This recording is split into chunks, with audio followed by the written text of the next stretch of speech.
morning and welcome to the National Newspaper Publishers Association's Let It Be Known. It is Thursday, August 18th, 2022. Earlier this month, outrage ensued over a listing on Airbnb that was sparked by not a Twitter post, but a TikTok post that essentially capitalized on Black trauma. Listings of a quote-unquote charming Mississippi cottage with old-fashioned decor and access to Wi-Fi and streaming platforms, and those with similar descriptions in Louisiana, Georgia, and other locations had similar descriptions. The now removed listings were slave quarters. It has been about 157 years since Congress has abolished slavery, but since that time, only 5 generations of African Americans have been born free. 40% of all slaves ever brought to America came through Charleston, South Carolina. The homes they were sold into, where they were forced to work until death, are now tourist attractions branded on these so-called picturesque allure. It is also revealing that it's a sad American truth that nothing is untouched by the legacy of slavery, even centuries on. Joseph McGill, the founder of the Slave Dwelling Project, has complained that the commercialization of plantation sites has been happening for decades, and he will join us this morning to talk about it. But first, a couple of headlines to start your morning with Oshia Boyd. Oshia, good morning. Good morning. Good to see you as always. Oshia, we start off with 2 Pennsylvania judges who orchestrated a scheme to send children to for-profit jails in exchange for kickbacks were ordered to pay more than $200 million to the victims of children who fell victims to their crimes. U.S. District Judge Christopher Connor awarded $106 million in compensatory damages and $100 million in punitive damages to nearly 300 plaintiffs in a long-running civil suit against the judges in what became known as the Kids for Cash scandal. Mark Civarella and another judge, Michael Conahan, shut down a county-run juvenile detention center and accepted $2.8 million in illegal payments from the builder and co-owner of the 2 for-profit jails. And Oshia, the thing with this was that these were kids as young as 8 years old, no prior record. They were just, some kids was just through tantrums in school, and these 2 judges made sure that they went to jail. And so of the victims, several of them now have committed suicide or died by drug overdose. It's the aftermath of them being sent to jail at such young ages. Oshia, these 2 judges, one of them was let out of prison just a couple of years ago because of the pandemic, and the other one is still serving his more than 30-year sentence. But, I mean, what do you say about judges like this? Okay, what do I say? What do I say that I can say on the air that is that is respectful? And this is just flabbergasting. This is not like it's the first time we've ever heard of this. It seems to be pretty common that we're arresting 8-year-olds all the time now. This happens quite a lot. I read a ProPublica article a few months back about the similar situation where judges were sentencing 8-year-old kids and locking them up and putting them in juvenile. What is an 8-year-old doing? What is any child doing that you have to? This is just a lot. This is a lot. I mean, a lot. When you think about it's so funny though. Families. Yeah, well, and it's so interesting because I remember when this was happening. It was in Luzerne County in Pennsylvania, and I just remember these judges when they were finally arrested and let out in handcuffs. It was for the community. It was just seeing them let out in handcuffs was a victory in itself, and then the long prison sentences. And I would imagine, as Barrington Salmon joins us, that these judges, in the case of Judge Conahan, who was released because of COVID just 2 years ago, who still had, I believe it was 8 or 9 years left on his sentence, and then Civarella, who was really the mastermind behind it. You just think about that for a second, Barrington. Judges, taking money to send kids to jail, and most of those kids, many of those kids anyway, never recovered. No. And Barrington, you're on mute. Good morning. Good morning. Yeah, I just every time I think about it, it just makes me think about what I always say: burn down the whole thing. It is so exploitative.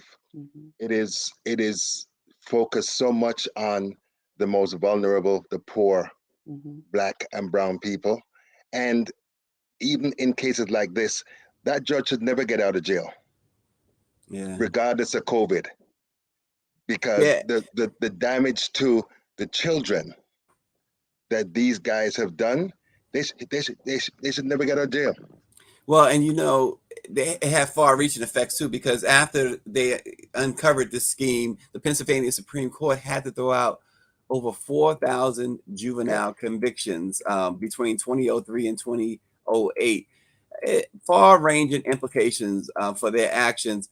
These judges had yachts in Florida, homes. They had homes overseas. They were really raking in the dough, if you will, on just sending kids to jail, really for no reason. And of course, as you said, the most vulnerable. I just remember the story well, because these were the most vulnerable, right? The parents didn't know their rights, the kids didn't know their rights, and they had nobody to tell them, except in some cases a court-appointed attorney who just really went along with the program.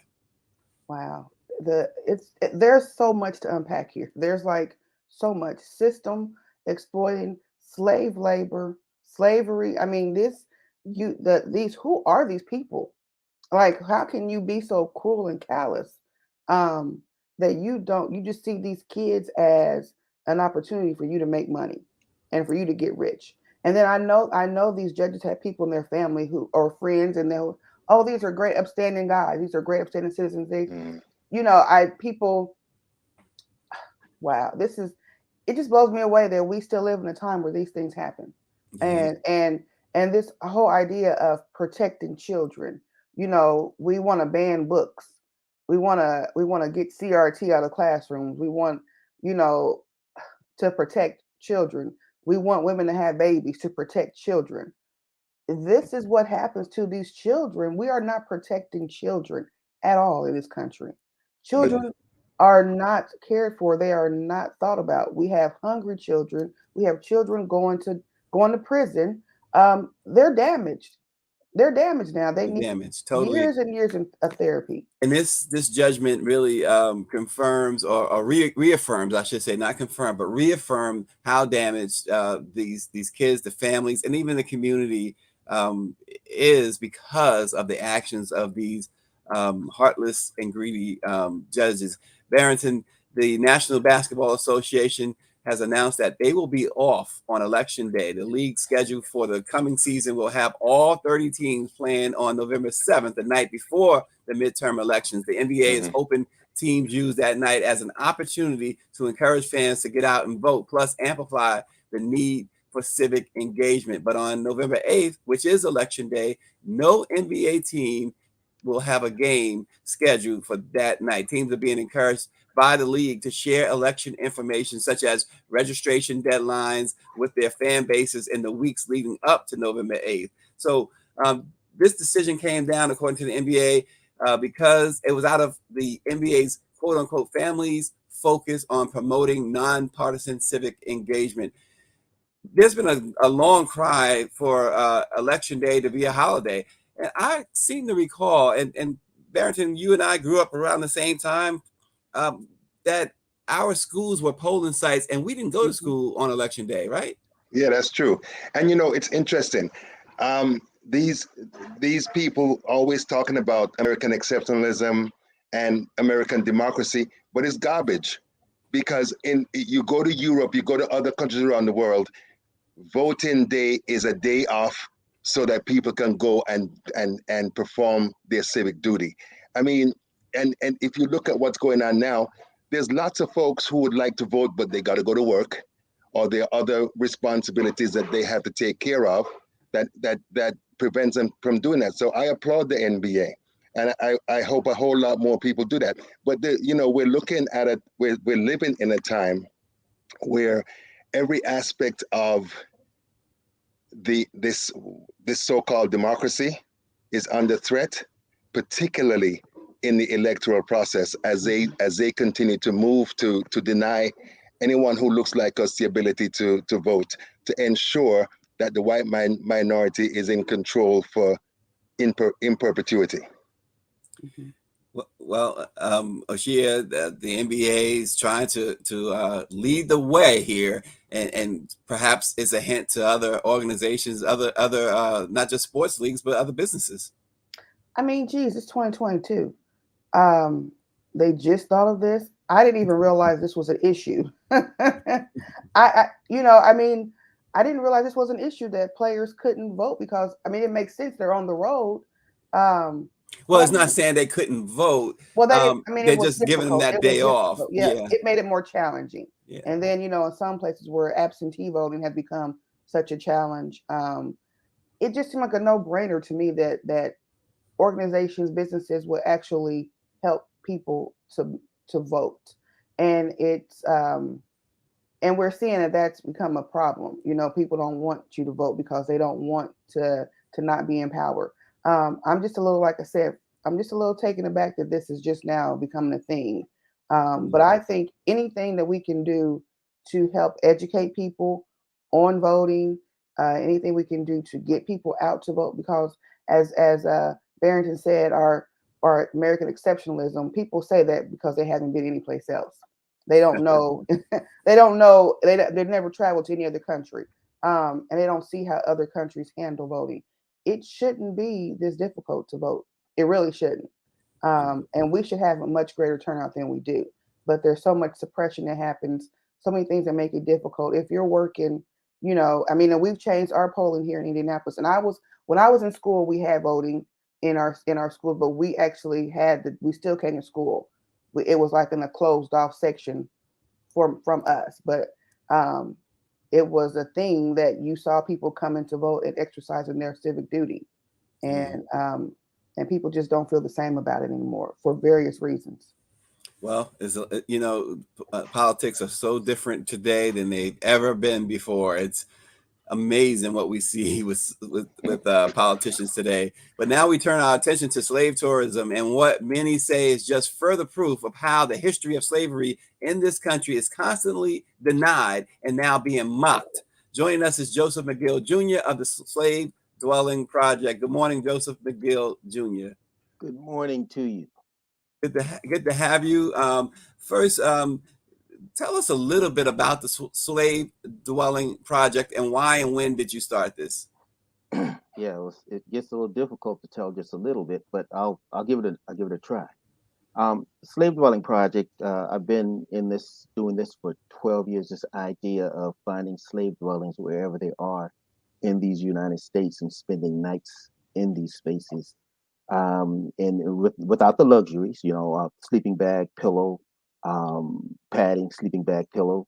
And I've been doing this for the last 12 years and gaining access to these places to bring attention to the fact that they exist. And they've always existed, but in a state where they could be a part of the background. These nice, beautiful homes that people would come to pay to visit. They were only learning about the enslavers, not the people whose labor was stolen, not the people who made all of what they were marveling over possible. So with that anger, I came up with this idea of finding these places wherever they are, spending nights in them, and bringing attention to the fact that they are there. And because they are there, they could be interpreted for what they really are and what they really were historically. So 12 years later, I'm still at it. Okay, so let's tackle this for a moment. The listings that sparked an outrage earlier this month.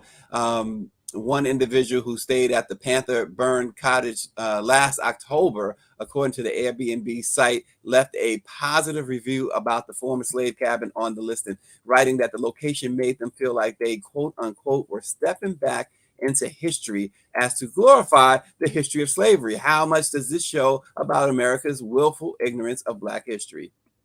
Yeah. Willful ignorance of American history, which has excluded the stories of people who are other than the white race, glorified white men. Uh, the history now that's being that counters that is we're getting pushback, and we're getting pushback at the early age of our youth in this thing called anti-CRT, and that involves the fact that what the slave dwelling project is about in this anti-CRT, they don't want the youth to hear about this or learn about these things.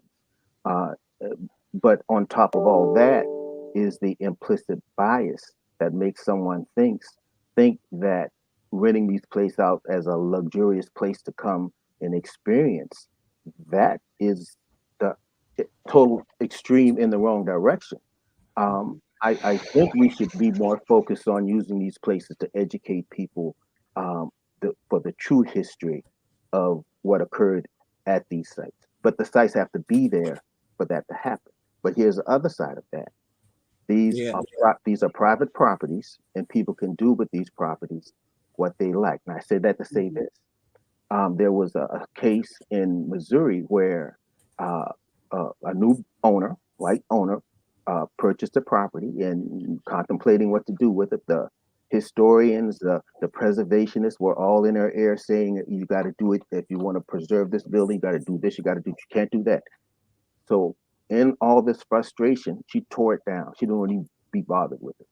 So, that's my point, that the buildings need to exist.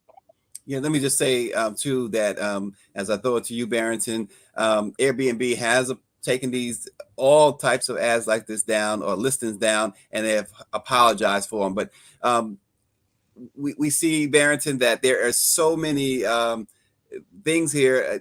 There's those listings that people are offering these up for rentals, vacations, and things of that nature.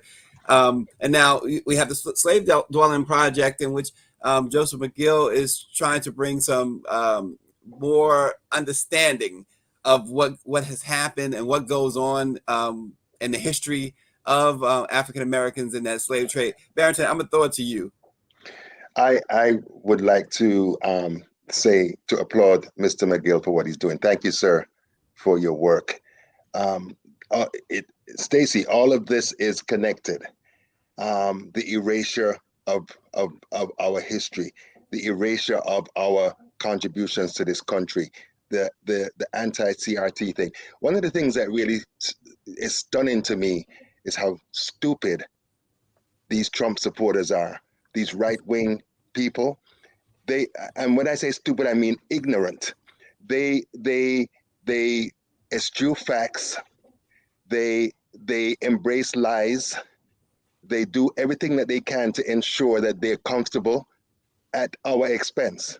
And for Airbnb to have to be shamed into apologizing, forget the apology. Who wants the apology? Because they show us every day what they are. And I guess one of the things that we're seeing is this attempt by Trumpists, right-wing, far-right people to take this country back to a time when they thought or they knew that white men were in control. That's what all this is about. And what we have to do, I'm hoping that those of us who are aware of what's going on are putting our money where our mouth is, sending money to Mr. McGill, helping in other ways to help him to continue to do his work. That's the only thing we can do. We can't just sit down and wring our hands and lament what they're doing, because while we sleep, they're working. Yeah. Shia, let me throw it to you. I know you came with some questions, so let me throw it to you. Well, to me, this is part of the disconnect of understanding what slavery really was, how people lived. There's this romanticizing of the antebellum South and how the Great South, and we the Confederacy, and I think of Gone with the Wind, and all these things. It's just this idea that it was just a great place, and that Black people were not enslaved, but they were oh, what did they call them in one of the books in Texas?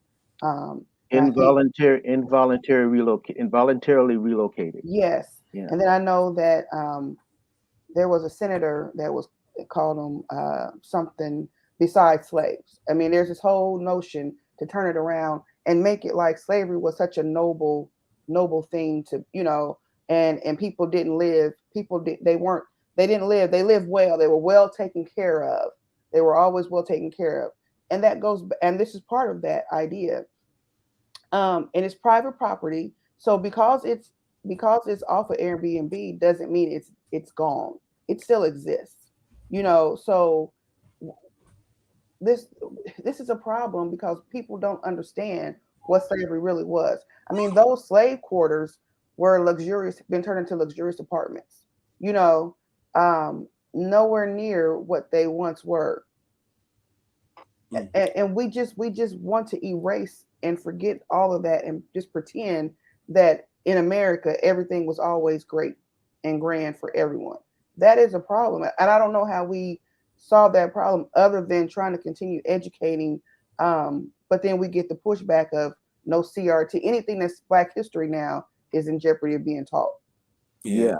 And Joseph, let me ask you this question, because some will say, okay, if they go to your site, they see, you have, I guess, tours as well, and there's even like we see you guys dressed up. Some will say, well, is it okay for Black folks to show these cabins and to do certain things in these former slave cabins, but when somebody who owns the properties, when they list it out for rental, why should that be a problem if we can do it? What would be your response?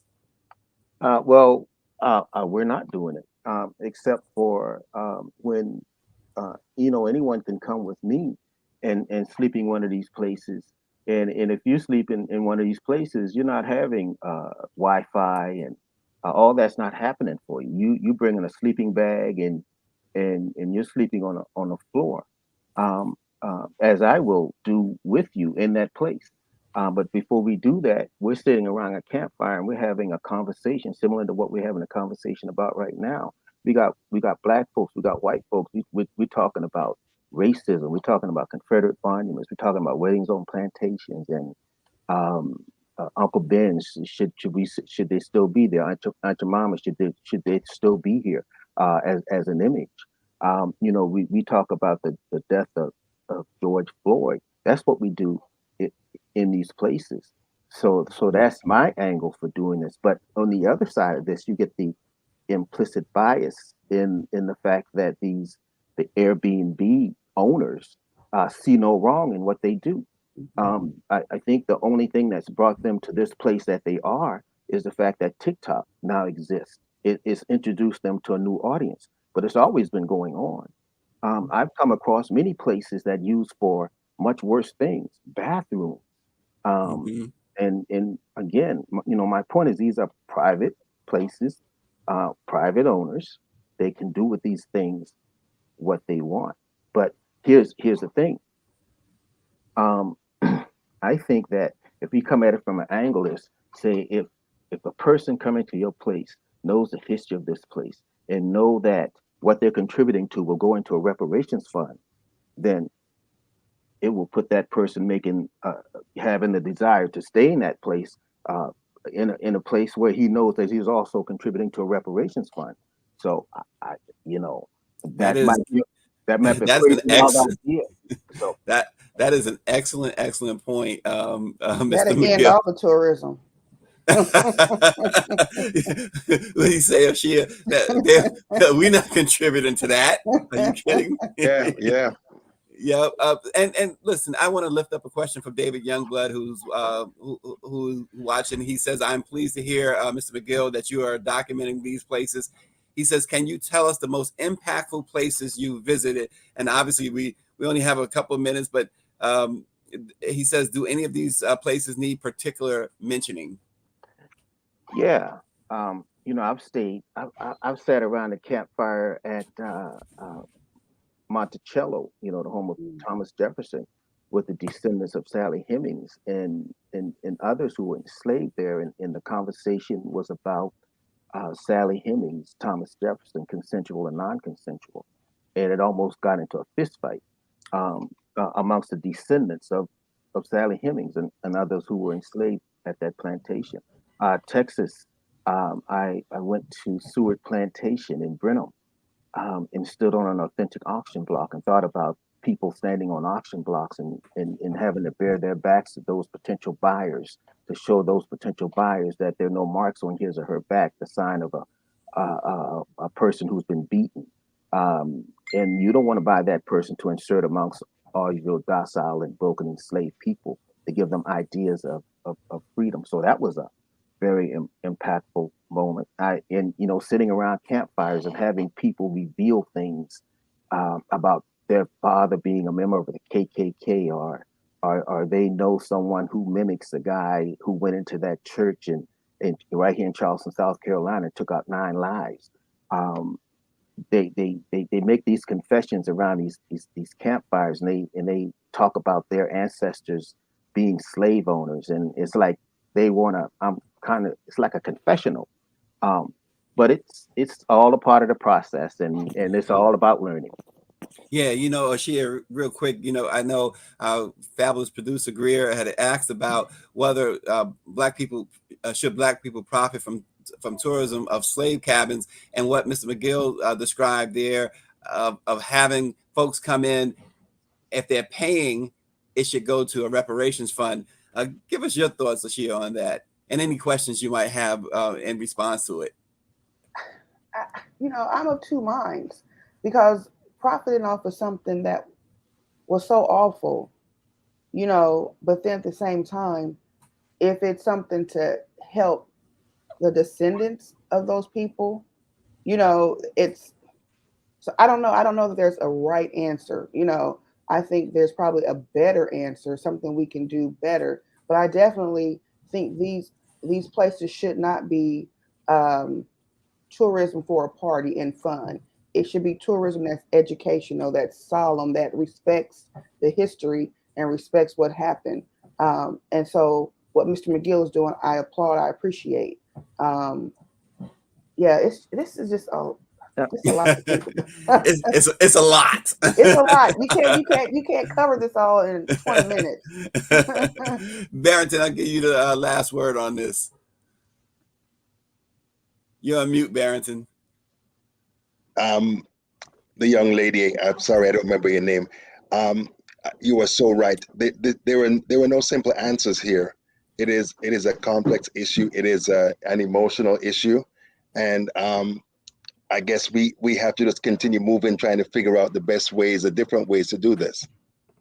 Yeah, and again, Mr. McGill, you mentioned it, critical race theory, this idea that we shouldn't know, and you called it American history, not just Black, but Black history is American history. Quickly, your website and where can we find more information about the Slave Dwelling Project? slavedwellingproject.org, slavedwellingproject.org. And there you can find information about the upcoming conference next month, the 8th through the 10th. Yes, it's Stony Rebellion and the Atlantic World. Come on out, sign up for it digitally. Yes, slavedwellingproject.org. But let me leave this thought.